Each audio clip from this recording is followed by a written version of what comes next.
স্বামীকে মেনে চলতে হবে, এটা আমার অনুরোধ। দেখুন, আপনার স্বামী আপনাকে গালি দেয়, এ কথাই ঠিক। আপনার স্বামীর মুখ খারাপ, এ কথাই ঠিক।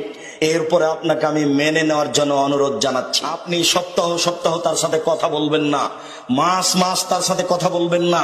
যদি এক গিলাস পানি চাই, তাহলে পানি নিয়ে এসে ঠেকস করে সামনে রেখে দিয়ে হেঁটে চলে যাবেন। এটা ঠিক নয়।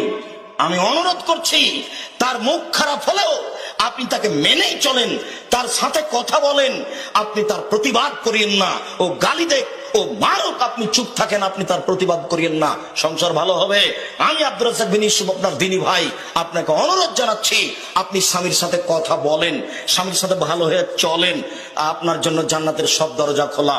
শেষ পর্যন্ত যদি আপনি মনে করেন যে আমার স্বামীর সাথে চলবেই না, তাহলে ঝুলন্ত না থেকে আপনি তাকে খোলা তালাক করে দেন। যে কোনো সময় যে কোনো মহিলা স্বামী থেকে পৃথক হয়ে যেতে পারে। চেয়ারম্যান মেম্বারের মাধ্যমে, দায়িত্বশীলের মাধ্যমে, কোর্টের কাজীর মাধ্যমে পৃথক হয়ে যেতে পারে।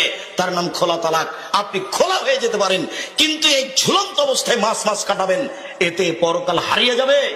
স্বামী অসন্তুষ্ট মানে জাহান্নাম, স্বামী অসন্তুষ্ট মানে জাহান্নাম। অতএব দিনী বোন, আপনার উপরে আমাদের পক্ষ থেকে বিনীত অনুরোধ, আপনার স্বামীকে মেনেই চলেন, কষ্ট হলেও, খারাপ হলেও।